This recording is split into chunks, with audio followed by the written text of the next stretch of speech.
Clapper board, you're about to hear an original HFY sci-fi tale titled The War of Silent Stars, Earth's Final Warning, the day humanity took the galaxy. Find a quiet spot, put on your headphones, and let the stars fall silent. If you enjoy cinematic sci-fi narrations, consider subscribing for more. Now, we begin. They noticed it first in the deserts. On a night when the sky was so clean it felt like glass, the observatories at Cerro Tololo and the arrays on the Namib Discipline watched the great bands of the Milky Way dim by a fraction of a fraction, so little a slip that only those who had been watching for a lifetime would catch it. Stars did not flicker. Stars did not lower their voices. But the data whispered that light itself had shivered. At the same time, on a trawler in the North Atlantic, a deckhand named Mateo Cruz looked up from his salt-slicked gloves and felt a pressure behind his eyes, like a storm warning given without thunder. He saw the belt of Orion but could not remember the name of the bright blue star at its knee. He had known it since childhood, pointing with his father over a bucket of mackerel. Now the name had been softened from his tongue, packed away, muted. On the fourth day, the arrays reported silence from 37 known pulsars, then 80, then 112. Precisely regular hearts of dead stars, nature's metronomes, stumbled and stopped. Radio astronomers stood in rooms full of screens and watched lines go flat like cardiograms. In hospitals across the world, monitors still beeped. In the sky above, the galaxy was going quiet. They called it the hush. Humans tried explanations: dust, magnetic avalanches at galactic scale, a trick of the interstellar medium. But the numbers did not care. Within a week, the hush rippled outward, saturated wavelengths. It was not a blackout. It was a blanket held to a mouth. Frequencies that once carried song now returned with elastic, suffocating reverb. Transmission beams went farther and said less. Deep space beacons, flaring since the generation ships left, came back like echoes pressed through cloth. The starships in Saturn's cradle reported a drag on their laser comms. The outer colonies stopped hearing from each other. The old sky went still. On the ninth day, a message arrived that had no place to come from. It was not carried by radio, nor neutrino, nor anything the antennas could name. It came up from the marrow of Earth itself, rising through mineral ripple on a slow tide, and every person felt it as a pressure on the bones, as a memory half-remembered, as an itch inside language. It spoke without words. It delivered a sentence anyway. Earth's final warning. No voice, no video, only a pattern that all minds read together, whether in the bazaar in Lahore, or under the aurora of Svalbard, or asleep on a freight bed rattling to Qinghai. They woke and knew. Something is taking our stars. And with that, the hush became a war. In the command galleries beneath the Atlantic, under salt and basalt, where the Strategic Discovery Network had once mapped asteroid threats and superstorms, Admiral Lena Voss stood with her hand on the back of a chair and watched a map of the Milky Way reduced to the color of ash. She was tall, like a thought reaching, with a streak of white through her black hair, and a way of listening that made the young officers stand a bit straighter. Her memories were full of practical indignities, broken elevator doors in old bases, generators that coughed like heavy smokers, coffee as thin as worry. She had spent a life solving things that did not wish to be solved. She took the hush personally. Around her, the last beams from Neptune's orbital station came in, tortured into sine waves that rolled like slow ocean. We lost Tycho Gate, an analyst murmured, not to the room but to the kind of God that answers losses. Calliope, Procyon relay, Spica's ladder is down to a whisper. Whispers can travel, Voss said. We'll use that. She told the technicians to build the ugliest transmitter anyone had ever seen. They had 7 hours before the hush took C-band and then L-band, and then chewed into the emergency LP longwave. She wanted something that did not send a signal but an insistence, something that would push through mud. They called the boys in mines across the world and took their machines. They bolted ore shakers to the foundations of the Atlantic bed, hovering on mag struts. They set off infrasound like a heartbeat and let it bleed into the crust, lifting continents slightly with each pulse. If radio was a wind, this was a tide.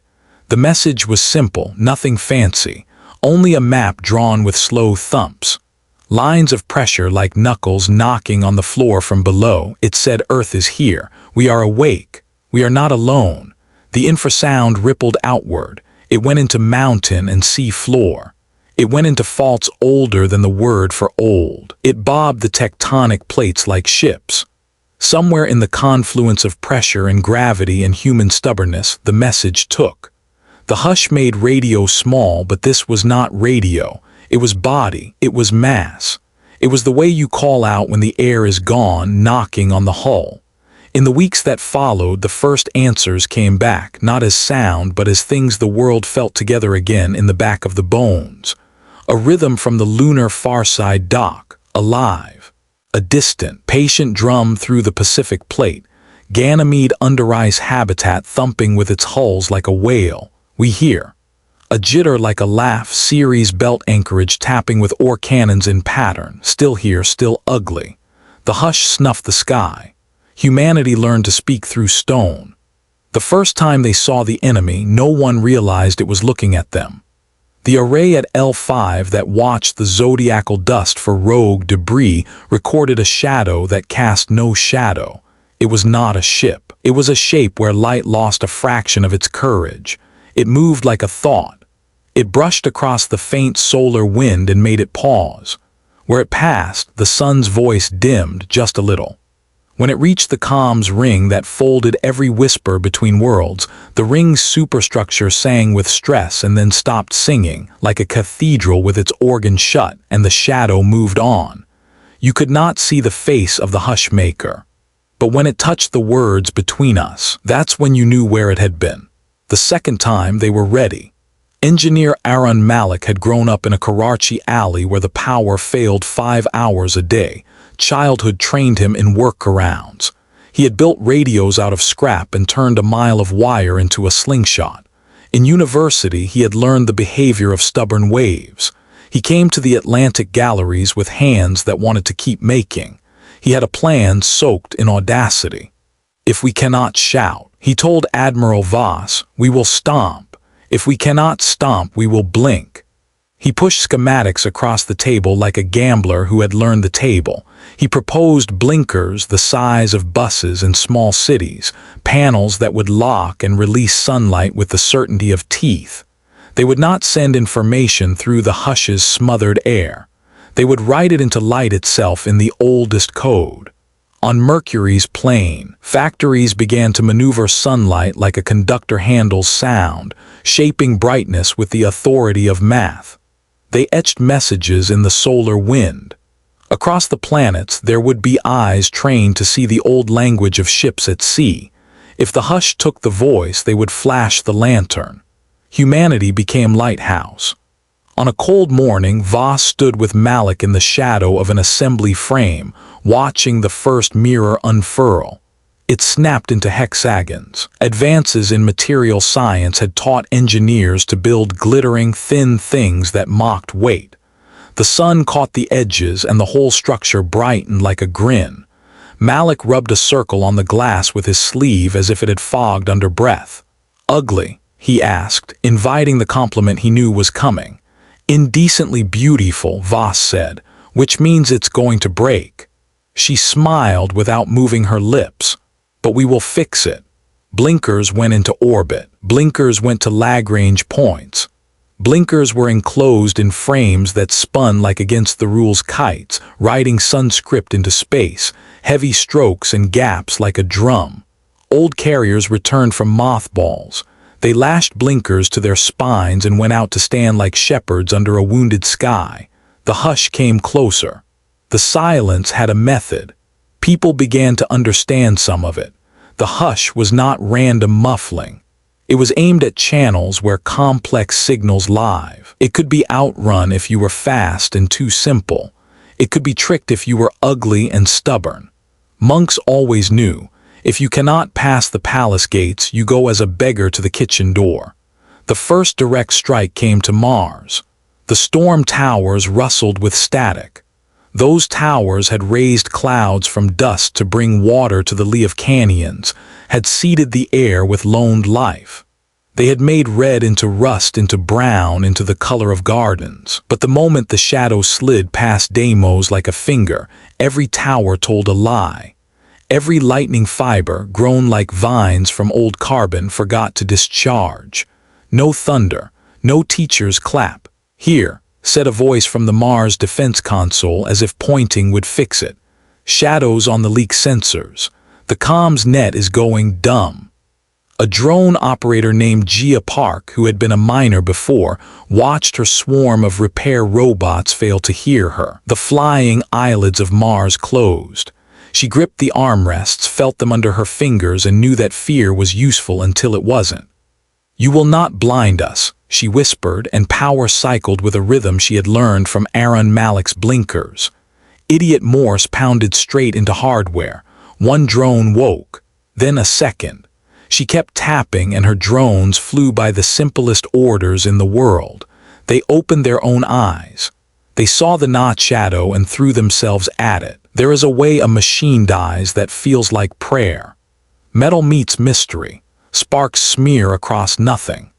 The drones hit, and their images made mosaics, and those mosaics gave humanity the first photograph that would one day be hung in a museum like a saint. A hollowness wearing a thin membrane of light, like a bubble blown inside pitch.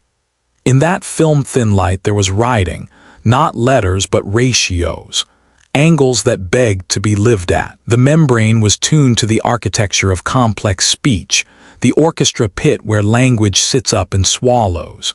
It was a silence that knew our throats. The drones died. The silence unfurled like silk. It draped itself over the Martian comms net and rolled language under its thumb. But it kept a hole for gravity, a hole for mass, a hole for those dumb old forces that do not care about the eloquence of creatures. The rivers of dust flowed. The towers stood. Weather obeyed the rules. Above the whispering world, messages written in light snapped like flags in the vacuum, telling any eyes that could still see that Mars lived. Earth's final warning went out again, this time in light. The blinkers threw ink across the sun. The message stitched between worlds. It urged, pleaded, promised. It said the oldest truth: we are here. We are many. We are not done. After 3 months, the hush had leached 80% of long-range channels. It had turned the richest language into grunt and drum and light. It had made humanity work with materials closer to bone and rock, desperate and effective. It had not stopped the machines from moving, the ships from burning fuel, the planets from spinning. Someone was doing this. Something was paying attention. Humans wanted to look back. The hush moved more quickly now in the Perseus arm. It was a weather front rolling over far fields. Where it passed, civilizations abandoned by older empires woke, blinked at the dim sky, and looked for torches. In one such place, a species called themselves the Vaoran. They were skin like watered copper and hair like downdrafts. They had sailed their basal moons in ships shaped as spines, singing all the while. When the hush came, their songs were folded in half, halved again, put into drawers. Their legend spoke of a thing under the galaxy's floorboards, a choir that had eaten voices once before and left a silence so deep that it took 1,000,000 years for the first true throat to open again. Admiral Voss was in her war room under the Atlantic when the Vaoran envoy arrived, turning in a pillar of light like a man walking into sunlight after a long basement. He spoke not with voice but with a shimmer on blinkers. Translated by the old code, we named it the Quiet Choir. It was born in the dark rooms between spirals where light is a rumor. It believes the galaxy should be a library with closed stacks. Its silence is not emptiness. It is ownership. His eyes, alien and true, met the camera. The shimmer came harsher now. It will arrive at your sun in 130 days. We are sorry. We hid as long as we could. Voss did not flinch. "Hide with us, then," she said to a room that could not echo.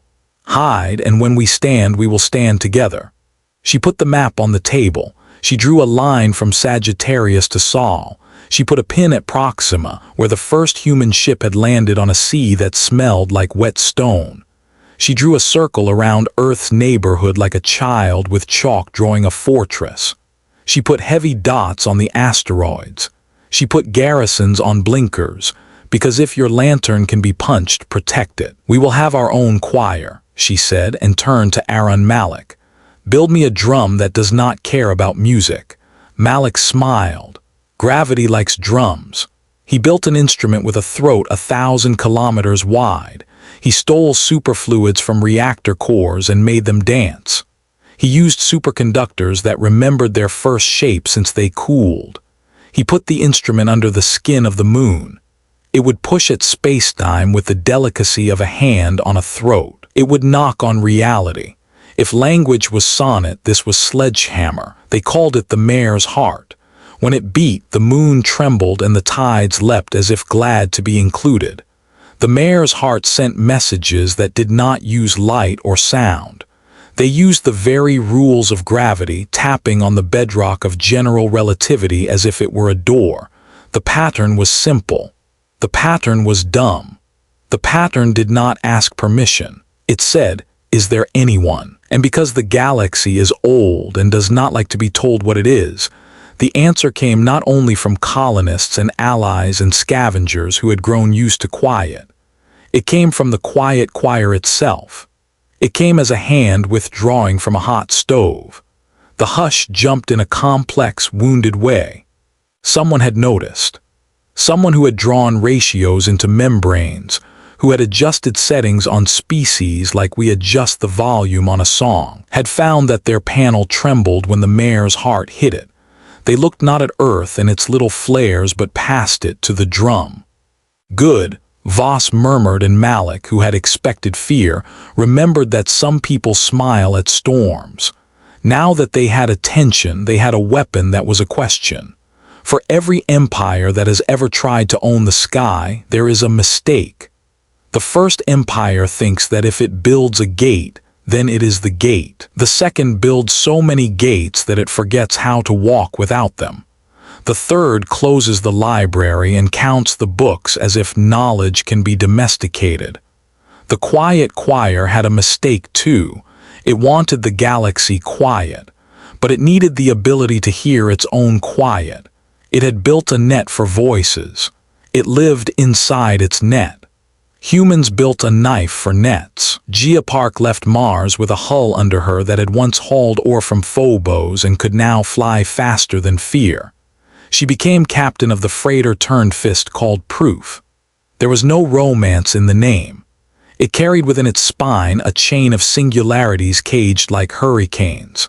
Not big, not what you would call a black hole. Small like a bead of night, room temperature gravity, bookended with fields that were the stuff of careful graduate students. It had a long prow like defiance. On its face, welded by miners who had grown a superstition for letters, someone had scrawled, "If we can't say it, we'll do it." Proof carried with it 2 blinkers and a smaller drum. Proof would not ask for permission to arrive. It would fall. They sent it outward toward a quiet place where the hush had passed like a careful thief, with nothing left but scuffed floors and the memory of footsteps. The plan was ugly. It depended on the choir's net being something that could be broken by bad manners. It depended on Geopark's hands. When the net revealed itself, it was a curtain without edges, and it curved as if it knew that curves are comfortable. It swayed in fields of low light. It tuned itself to steer complexity away like a magnet repelling. The proof came near like a machine too heavy to worry about a curtain. Gia hummed. It was not a song. It was a line of code. She ordered her blinkers to write what the drum could not. She flashed the old language at the net, a ship in distress, a demand to inspect, a list of codes that once opened the doors of dead academies. The net responded the way old gates respond to knocks. It offered a glove to fit a hand. It made a hole to swallow complexity like proof that the world still contained courtesy. Gia slid the proof into that courtesy as a knife goes toward a sheath and stopped. One breath shy of full insertion, she breathed. She touched her caged knights with coaxing fields. She loosened one. A bead of night rolled down the ship's spine, and when it met the hole in the net, it fell with relief. A singularity kisses matter like a lover that is also a cliff. The net yelped not loudly because the quiet choir did not like loud, but in the way of ratios being broken, in the way of settings trying to undo what had been done. The net tightened. The proof shoved. The bead of night took more of the net into itself. The net shivered, and for the first time since the hush crossed the black, a section unspooled. Jyoti in the proof's engine bay screamed and then laughed because the relief was visceral. It smelled like fresh oxygen. It was a gulp of air after the long swim. The patch of sky behind the net set itself back to work. The pulses from the dead pulsar near Beta Trianguli fumbled and then resumed, as if embarrassed to have forgotten their lines. In the Atlantic, Admiral Voss hissed like a kettle and said, "Again." Proof pierced the net at 7 places. 7 places made a pattern like a constellation, triangles woven with triangles. If you are comparing your work to music, there will always be a joke in the universe. A chord will answer you. The net bent so that the holes and non-holes made resonance. Malik's drum reached in and struck the pattern. The net, tuned to complexity like a gate to courtesy, exploded the way things explode when they have promised not to explode for a very long time. Its energy rushed toward its maker, because that is the way mistakes become teachers. On the far side of the net, something large turned and looked with the attention of the disappointed. They saw it again like a saint in a museum, framed, this time in full. Towers like the bones of sails clamped to a chassis of shadow, membrane upon membrane like thin snow on lake ice. A more of algorithms, an engine that fed on pretense. The quiet choir had built a ship that ate the part of language that trusted itself. It addressed itself in a polite field. Humans do not do well with polite tyranny. Admiral Voss put a finger on the map and moved her fingernail from Sol to that shadow. Every line between those points became a world. She felt the weight of each and began the calling she knew would follow her into whatever time she had left. The calling went to miners and bakers and shipwrights and priestesses. It said, "The final warning is not a prophecy. It is a draft notice. It is an invitation to be true." Carpenters built housings for weapons that had never seen wood. Poets wrote instructions in a way that could be remembered under pressure. Mothers taught their children the names of the blinkers like learning the names of constellations. Engineers drilled the moon and the asteroids like they were tapping for syrup. Farmers put microreactors into tractors because everything that moved might be asked to move farther. People said goodbye in kitchens and elevators and under the backs of ships. They did it with a quiet that was not the hush. In the ruins of an old radio telescope in Puerto Rico, where dishes were now filled with water and frogs, a platoon of teenagers learned to play gravity like it was a drum kit. Their commanding sergeant, not much older than they, told them this: "The stars went silent, so we will be loud with everything else, with motion, with kindness, with brutish machines that can be fixed by hitting them, with our dead whose names we will call as if calling them to dinner. And when the chant comes across the black, you say it back. Earth hears, earth hears, earth hears." The earth grew a shell of ugliness that was also beautiful.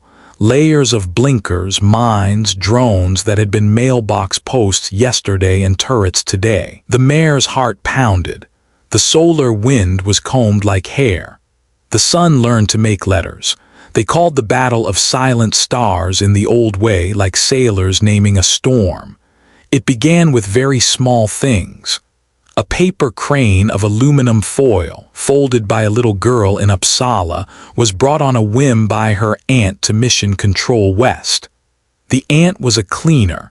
She built armies out of order for a living. She put the crane on the console near the administrator who had forgotten that hands could make fragile things. The administrator looked at the crane and felt his throat fill. Later, when the decision came to send the asteroid Callisto Major on a collision course with the choir's membranes, a thing of celestial brutality, the administrator thought of the crane and said, "Do it gently." They adjusted the burn by a fraction. The rock grazed a membrane like a thumb on a wrist. The membrane twitched and gave away the location of a field generator. Proof was watching. Gia told Proof to spit one more bead of night. It fell like an apology and then like an argument. The generator choked and went out. A hole opened in the quiet choir's carefully tuned vacuum. The voices of two dead pulsars came back. The pulsars did not know why they sang again. They only sang. On the third day of battle, a school bus full of people who had never done violence before took a set of magnets to an old railgun and made it feed with a rhythm that could be predicted while crying. They turned it on its side and let it nudge a storm of metal slugs across a field of combat in Earth orbit. The slugs had been bolts and nails and metals and coins. They passed through an outer mesh of the choir's net so fast that the net could not say please. The holes were too many and too crude to be flattering. The choir discovered that the difference between war and vandalism is usually intention. It retreated a width no one could measure in kilometers. The choir had grown in a long peace among its own rules. It had closed libraries and applauded itself. It knew something about ratio. It did not know much about stubbornness, which is a ratio of heartbeats to time. On the fifth day, the choir bared a throat. It rolled a membrane back and showed a machine the size of a small moon, a spool that wound the hush as a spider winds its line and let it out across the galaxy. The spool was public and obscene, a choice. It rotated and glowed with logic. Malik's equations ran like horses. "There," he said under the Atlantic, pointing with his whole shoulder. "It lives on the edge of phase change between coherence and melt. It must live there or else it cannot adjust. It is itself, vulnerable to sudden dumbness. If we insist on dullness, we can drown it." And then, Voss asked, not because she needed to know, but because she needed him to hear himself say it. "We make a choir it cannot silence," he whispered. "We teach the galaxy to hum in gravity.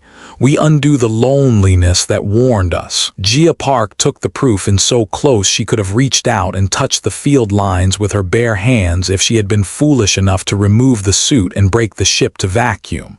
She wanted to. There is a compulsion in human beings to touch the thing that harms them. We once put our hands into fire to learn it was fire. She kept them where they belonged. "Hit it like you're teaching a child to beat a rug," she told her gunner, who had been a teacher once. The gunner laughed in the soundless pressure of her helmet and fired. Beads of night, slugs of stubborn matter, blinkers flipping like eyelids in a sandstorm, drums tapping the bedrock of a universe. The spool stuttered. Things that had enjoyed being subtle did not like this. Something like a shriek went through the choir's membranes, not sound, but the way ratios break when a story is interrupted by a slap. The choir retracted its elegant field and showed a crude weapon, a beam that did not carry light so much as order. Where it went, patterns snapped to heel. Ships froze in symmetrical arrangements because symmetry was a home. There is terror in having your instincts used against you. "We've made it angry," Admiral Voss said. "Good. Things are less dangerous when they stop pretending to be polite." They had kept a secret. The human solar system had built more than blinkers and drums and freighter fists. They had made a tide. They had hidden engines in Jupiter's innards, in swirls and storms where gravity was already argument. They had learned to bring the slightest of wobbles to bear with rigorous timing. They had installed smaller engines in Saturn's rings, hidden as if they were shepherd moons. A professor named Grada Eel with eyes that saw years like geometry, had mapped an orchestration to borrow from the big bodies in ways that would get you shouted at by any teacher of orbital mechanics. Malpractice, someone called it. No, she said, music. The mare's heart was the conductor, it beat, Jupiter leaned a hair, Saturn answered a narrower hair, Earth, welcome, joined. The tide went out. Space does not have tides unless you insist very hard. Humans insisted. A gradient like a slope appeared where there had been none, and the choir's beam of order found itself trying to walk uphill in socks on ice. That was the opening the crews had been praying for in the quiet of bunks and in the loud of machine rooms. Ships that had been motionless because symmetry commanded it found that their asymmetry, the tiny dents and the stubborn wheels, the way a mother's photo sat not exactly centered on a console, saved them. The beam slipped. A starboard thruster coughed. A human engineer struck the side of a panel and a loose solder bead made contact. A ship that had been perfectly still and on its way to death became imperfect. It wobbled. It lived. The battle had the shape of a storm and the smell of old metal and sweat. It had the feeling of untying a knot in your back with a thumb's honest hurt. There are moments in the middle of war where time is a broken glass on the floor, where you step once and cut yourself at 17 different pasts. Gia Park stood in such a moment. She watched lines that were allegories turn into trajectories. She remembered a day under a Martian tower when the air did not answer lightning. She remembered her mother teaching her the value of stupid courage when negotiating with an employer who liked to pay late. She remembered a time on Phobos, a laughter in a bar after shift. The battle made a braid of her. She pushed. The proof's cargo of singular nights was almost used. Her hands hovered over the last cage as if it were an egg that should hatch into a dragon or a dove. She wanted the dragon. She lowered her finger. The cage opened. The last bead of night shook as if it was in pain because it was a knot tied into the throat of reality, and our universe prefers a clean throat. She guided it with a feel the way a mother's hand guides a toddler with a firm, careful push between shoulder blades. Go, Gia whispered. It went. The beat of night intersected the choir's beam at a slant. It took nothing, gave nothing, and yet the beam faltered. The choir's spool in the background said something to itself, numbers like breath. The bead touched the side of the spool and got lost in it, finding, finally, a place so private that it could become itself without being weird. It expanded. The spool registered the insult and addressed it democratically with equal pressure everywhere, but there is always somewhere that gets more pressure than elsewhere. A seam. The spool opened like an eye that does not wish to open and yet has been told it must. The hush that had stretched half the galaxy was suddenly talking to itself in ways it had not planned. The hush became noise. Noise is ancestor to music. Noise has texture. Noise can carry stories if you have grown up poor in data and know how to squeeze meaning from poor soil. Humans had. Signals that had been turned into bland gruel suddenly had lumps again. They used the lumps. Communications came back not like a choir but like a crowd, messy and overlapping, impatient and true. On the wall under the Atlantic, Admiral Voss watched 1,000 dead lines hiccup to life. She felt her throat sting. She tasted the oceans and old coffee and dust. She turned to the room she loved and was loved by. Call everyone, she said. Call them in numbers that make the floor want to sit down. Call them to see. Call them to finish what we started. They came. From Eo's glower, ships with lava baked into their paint, carrying slings that had been designed for volcanoes, not war, and were somehow excellent at both. From Venusian aerostat cities, sleek craft that had learned to float in soup thick as problems, bearing deployables that made the choir's membranes hiccup like deep-sea creatures dragged to the air. From Titan, machines that smelled of methane and indifference, carrying engines like prayers. From the belt, knives that had once chewed nickel and now cut ratio.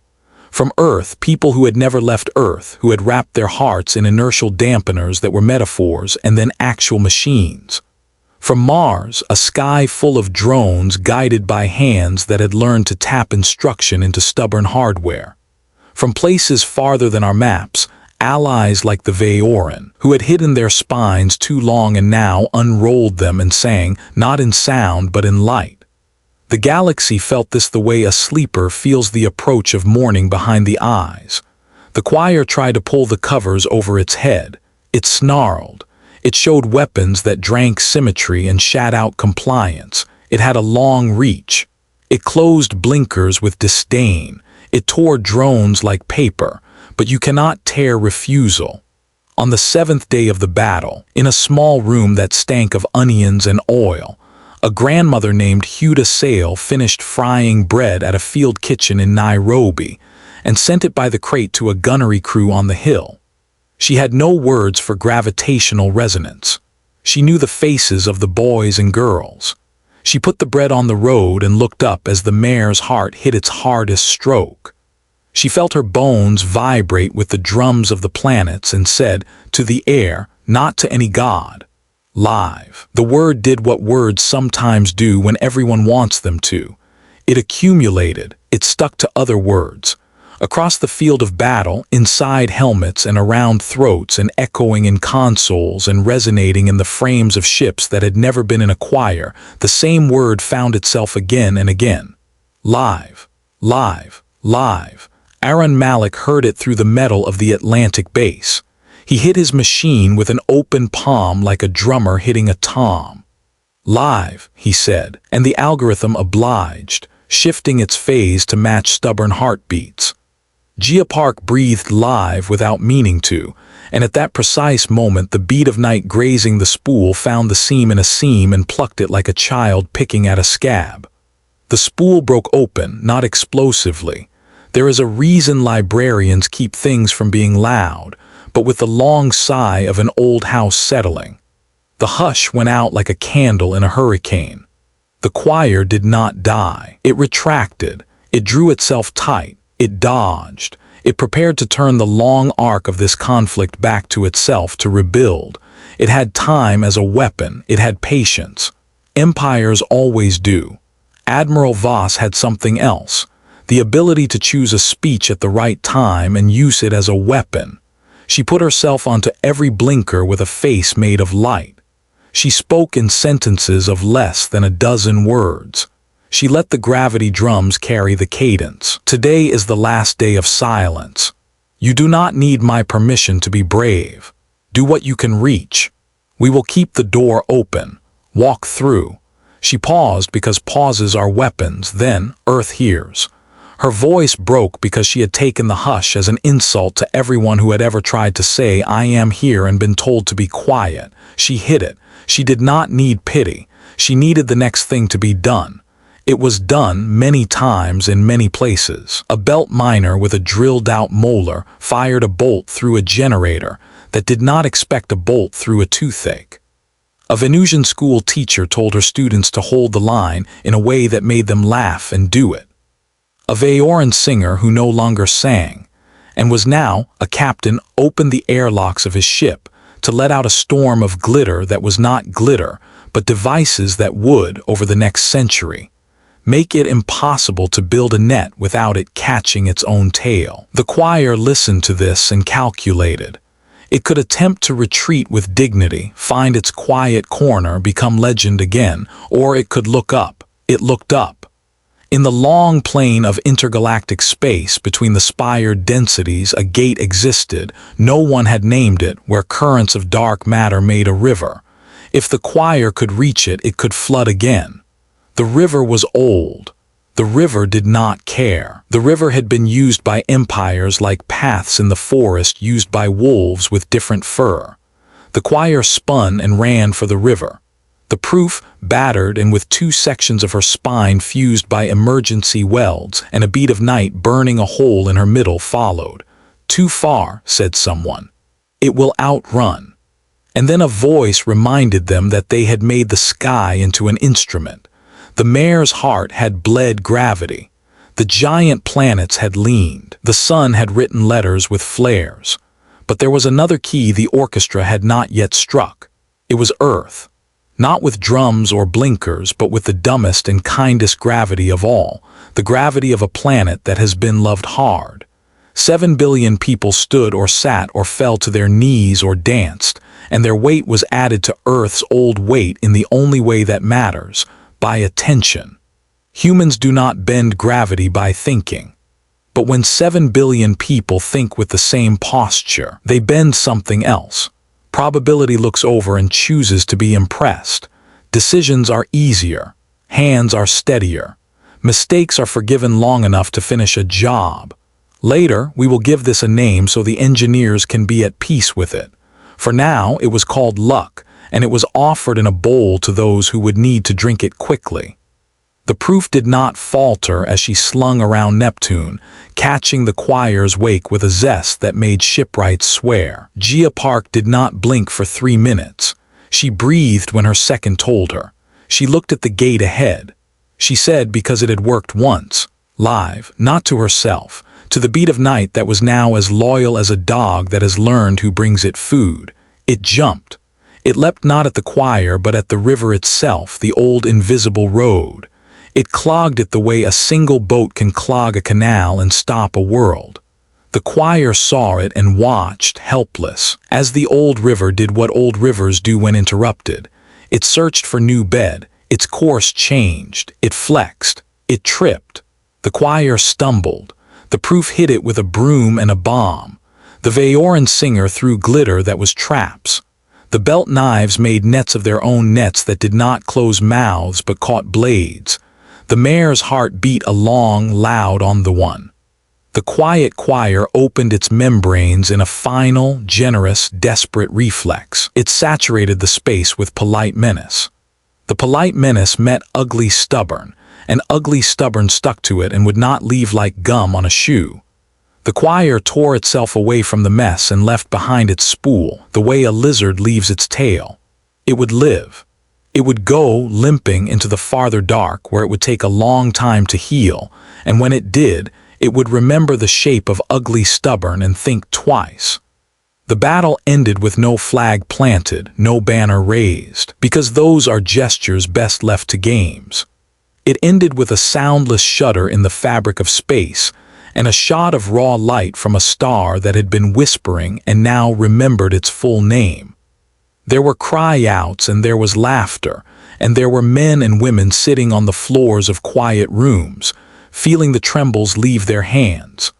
Under the Atlantic, Admiral Voss stood for a while and watched the map fill with color. She put her hand flat on the table and felt the old ocean above her with its patience and its anger and its forgiveness. She thought of Mateo Cruz on the trawler who had lost a star's name, and of Hugh DeSalle frying bread, and of the little paper crane. She let herself sit. Everyone in the room did not look at her because love sometimes looks away to give privacy. The blinking returned, not all at once, in small tokens. An outpost on Trappist riding hello with a shaky, long light, a series of mother shipments from Alpha Centauri blooming on radar like tears. A Vayoran dirge tweaked and retuned to joy. Radio that sounded like radio again, messy and full of gossip and weather.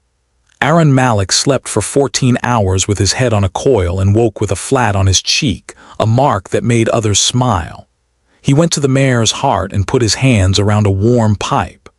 "Thank you," he said, and felt very stupid and right. Gia Park brought the proof limping home. Her crew went in shifts to the med bay and the crying room and the kitchen. The ship smelled like machine and soup. She sat in the jump seat beside a window that had been a window before it had been thrown into war. She looked out on a sky that was not silent and did not pretend to be kind, because no sky is kind, and she loved it. The government, and there were many, because humans insist on different ways to say we wanted to write a treaty. They wanted to put the quiet choir's name on paper with the new star lines. The Vayoran insisted on a feast first. The miners called for a shift off and sang without words. The children learned the blinkers as if they were vowels.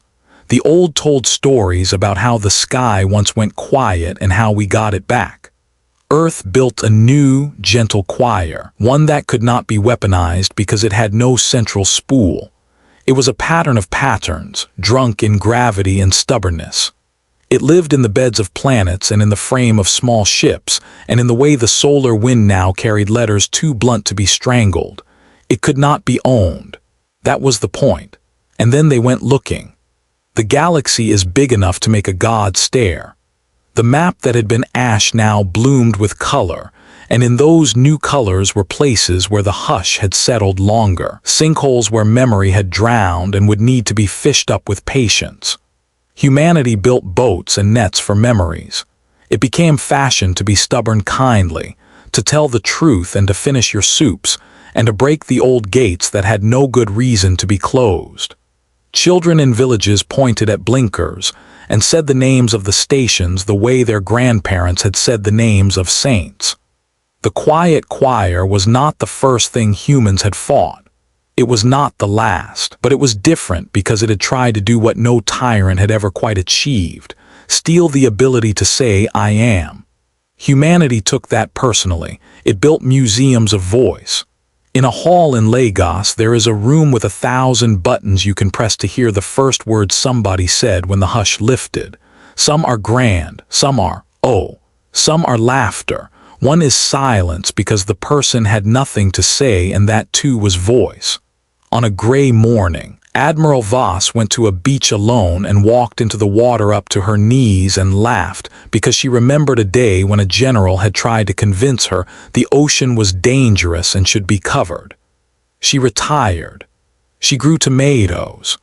People sent her letters that were beautiful and messy, and some were poems that did not scan, and some were equations on napkins. She put them in a shoebox labeled proof. Aaron Malik took young engineers to the mayor's heart and showed them where he had hid it, and they all took a turn, not to fix anything but to keep the tradition. He learned to sit still for an hour a day, which for him was war. He married a woman who taught music to children who would someday teach it to other children. Gia Park returned to Mars for a while to remember she was a miner. She stood under a storm tower that now worked. The lightning came when called. Teachers clap and then rain.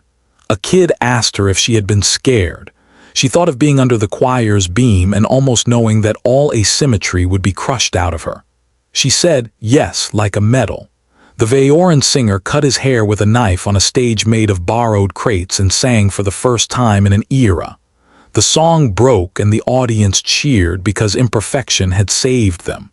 And the stars, oh, the stars, were not more polite for having been reclaimed. They do not tidy themselves for us, but they were not silent. They spoke in gravity and light old languages that carry new words. They sang in the flashes of blinkers and the dumb, beautiful knocks of drums under moons and in the long, stubborn hum of ships with welded spines. In all of this, Earth kept a new habit. When it delivered warnings, they were not final anymore. They were invitations. Draft notices to be present, summons to be the person your bones want to be when the air is thin. At the end of the first year, they held a ceremony not in a capital or a temple, but in 1,000 kitchens. Everyone cooked something from someone else's home. They ate and told the stories again and again until the edges wore into shapes that fit the hand. They ended with the same phrases, because catechism is useful if you let it be. The last words were a whispered truth that turned into a slogan that turned back into truth. Earth hears. Earth speaks. Earth endures. A little boy named Timo, who had been orphaned in the first days of the hush and adopted in the last, fell asleep at the table and dreamed of letters falling from the sun like rain, and each letter was a tool that could be used to fix something true. Years passed. The choir did not return. Other things came. We met them loudly, kindly, stubbornly. We brought bread. We brought a bead of night in a cage and did not open it. We brought blinkers. We brought the ability to hit a machine and make it behave. We brought the habit of calling out so those under the ocean of silence would hear a knock. One day someone asked Admiral Voss in her tomato garden if she would change anything. She pushed soil around a stem and looked up, and her eyes were old and bright. She said, "I would have kept more paper cranes." The interviewer did not understand. Voss did not explain. Some things you live in the middle of and they do not turn into sentences. Humanity went into the galaxy and did not conquer it. It took responsibility for leaving doors open. It became the thing frightened whispers asked for on nights when a new hush came, not the quiet choirs, but all the silences of being alive. Governments disagreed in complex ways and made treaties with clauses that poets wept about and then laughed. Old empires sent envoys wearing newer clothes and asked to learn the drum. Children in the belt built blinkers the size of kites and flew them close, signaling to siblings in the yard. A woman on Titan discovered that methane can carry a kind of gravity wave if coaxed like a pet. Oven mitts hung next to spanners. Museums cataloged nails and bolts that had saved ships, and the badges of bus drivers who had delivered magnets to the rail gun, and the bracelet of Hugh to sail, and the fired clay cup that held cold coffee while Malik drew a new equation, and the copy of the poem someone wrote in the crybay that began, "If you can hear me, remind me that I exist." Stories got added. The War of Silent Stars became not a single war but the way we described a turning, the way a river turns. The day Earth's final warning went out became a holiday without fireworks, celebrated with shared quiet that is chosen, not forced, and then raucous, messy song. We tell our newborns, you came from a loud people. Sometimes at the edge of systems where the galaxy thins and the black shows its teeth, a ship will stop and turn out its lights and listen. If we are lucky, we will hear something. If we are very lucky, it will not be the hush but the slow, idiot drum of mass being stubborn, the sound of a new kitchen being built inside an old engine room. And if we are luckiest, and luck is just a name for our practice, you will hear beneath it a voice that has crossed a thickness of space that would make gods polite here, and another here, and then across the gulf an answer a long time coming, I hear you.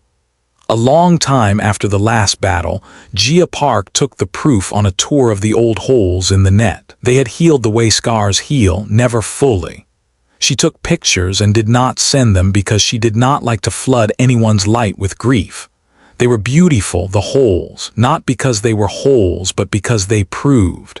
The galaxy had a bruise there. People touched that bruise with reverent fingers, the way we touch our own injuries to remind ourselves we are not glass.